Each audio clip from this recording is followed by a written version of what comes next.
Salam alaikum, ihr Lieben. Willkommen auf meinem Kanal zu einem neuen Gesundheitsvideo von mir.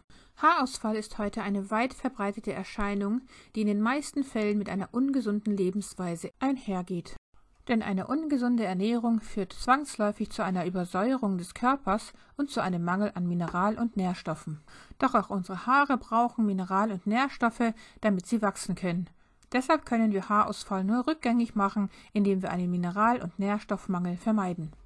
Die moderne Ernährungsweise, bestehend aus industriell hergestellten Fertigprodukten mit Transfettsäuren, vielen leeren Kohlenhydraten, Zucker und Zusatzstoffen, führt zum einen zur Übersäuerung des Körpers, wodurch sich der Körper gezwungen sieht, die Mineralstoffdepots im Körper anzuzapfen, um die Säureflut im Körper zu neutralisieren. Die Säuren werden also mit Hilfe von basischen Mineralstoffen neutralisiert. Und durch die Neutralisierung der Säuren verlieren diese ihren sauren, also ätzenden Charakter und werden so zu neutralen Salzen. Wenn aber die Ausscheidungsorgane überlastet sind und zu viele Salze im Körper gelagert werden, lagern die sich zum Beispiel in den Gelenken ab, wodurch dann Gicht entsteht, oder in den Nieren, woraus Nierensteine entstehen, im Bindegewebe, wodurch Zellulite entsteht, oder aber im Haarboden. Die Mineralstoffvorräte in diesem wurden schon nach und nach geplündert, um eben die ätzenden Säuren zu neutralisieren. Der Haarboden wird nun, da er kaum noch Mineralstoffe beherbergt, als Lagerstätte für neutralisierte Säuren, also für Salze, missbraucht. Und durch die Verschlackung des Haarbodens wird die Durchblutung der Kopfhaut immer schlechter und die Haarwurzeln können nur noch unzureichend mit Nährstoffen versorgt werden, sodass sie schließlich verkümmern und es zu Haarausfall kommt.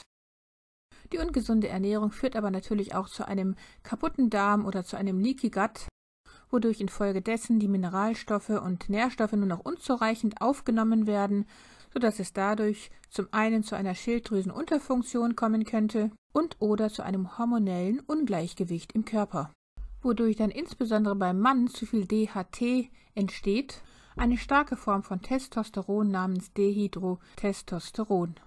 Und wenn davon zu viel im Körper vorhanden ist, heftet es sich an die Teigdrüsen der Haarfollikel und verhindert so, dass wichtige Vitamine, Mineralien und Proteine sie mit Nährstoffen versorgen, und dies führt dazu, dass die Haarfollikel schrumpfen, was mit der Zeit zu Haarausfall führt, was dann bei Männern zu den typischen Geheimratsecken und immer mehr Haarausfall führt. Zusätzlich zu dem DHT-Problem bei Männern kommt hinzu, dass diese keine naturgemäße Entgiftung monatlich haben, wie dies bei Frauen durch die Menstruation geschieht, weshalb deren Haarboden über die Jahre weitaus verschlackter und vergifteter ist und somit überhaupt nicht mehr an Nährstoffe herankommt, weshalb die Haare mit der Zeit ausfallen. Deshalb sollten sich Männer noch mehr um Entgiftung und Darmsanierung kümmern. Was nun die häufigste Ursache für das Hormonungleichgewicht und somit zu viel DHT im männlichen Körper betrifft, so ist dies der Verzehr von zu viel raffinierten Lebensmitteln, Zucker, weißem Reis, Alkohol, Limonaden und mehligen Lebensmitteln. Denn diese Lebensmittel verbrauchen die Nährstoffe im Körper. Eine weitere Ursache ist der Stress, denn Stress aktiviert Cortisol und Cortisol ist ein kataboles Hormon, welches Dinge abbaut. Wie senken wir also das DHT?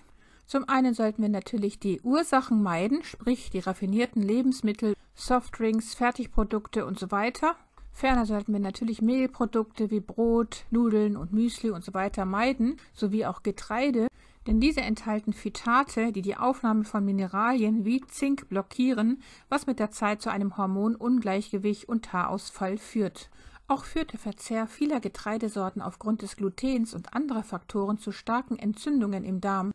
Und dann können keine Aminosäuren und Mineralien mehr aufgenommen werden und wir verlieren unsere Haare. Menschen, die daher an einer Darmentzündung leiden, sollten sich mindestens einige Monate lang karnivor ernähren, da bestimmte Eigenschaften in Fleisch und Eiern und auch in der Knochenbrühe den Darm heilen. Schaut euch gerne mein Video zur Knochenbrühe nochmal an. Nun ist es ja auch so, dass Haare in der Hauptsache aus Proteinen bestehen, einer Art Kollagen. Protein ist eine Ansammlung von Aminosäuren, den Bausteinen von Proteinen. Und von allen Aminosäuren gibt es eine, die sehr wichtig ist, nämlich Lysin. Lysin hat einen sehr großen Einfluss darauf, ob Haare wachsen oder nicht. Zum einen macht Lysin das Haar sehr stark und elastisch, zum anderen unterstützt es die Eisenaufnahme und viele Menschen mit Haarausfall haben einen Eisenmangel. Eisen ist für die Herstellung von Hämoglobin unerlässlich. Es befindet sich in unserem Blut, um unserer Kopfhaut den Sauerstoff zuzuführen, den sie benötigt. Und das Hauptsymptom einer Anämie ist der Haarausfall.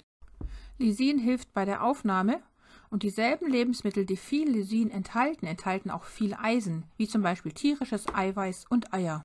Und tatsächlich sind die besten Quellen für Lysin rotes Fleisch und Eier. Und das ist jetzt wirklich relevant, weil sehr viele Menschen uns sagen, dass wir kein rotes Fleisch essen sollen. Es sei angeblich schlecht für uns und schlecht für die Umwelt. Diese Mythen jedoch basieren auf zweifelhaften Studien. Tatsächlich sind Weide-, Rind- und Lammfleisch eine der nahrhaftesten Lebensmittel, die wir essen können. Und rotes Fleisch enthält hauptsächlich Hämeisen, also die Form, die viel besser resorbierbar ist als die Nicht-Häm-Form von Eisen, die in pflanzlichen Lebensmitteln gefunden wird. Auch ist rotes Fleisch eine besonders wichtige Zinkquelle. Und gerade Zink ist sehr wichtig für das Haarwachstum, da es dieses DHT-Problem hemmt. Und DHT wird ebenso von Lysin gehemmt. Weitere natürliche DHT-Hämmer sind Kürbiskernöl, Brennnesselwurzel und Grüntee-Extrakt. Für gesundes Haar benötigen wir außerdem Silizium, Biotin und Vitamin D unter anderem. Um die Haare wieder zum Wachsen zu bringen, sollten wir also die oben genannten Ratschläge befolgen.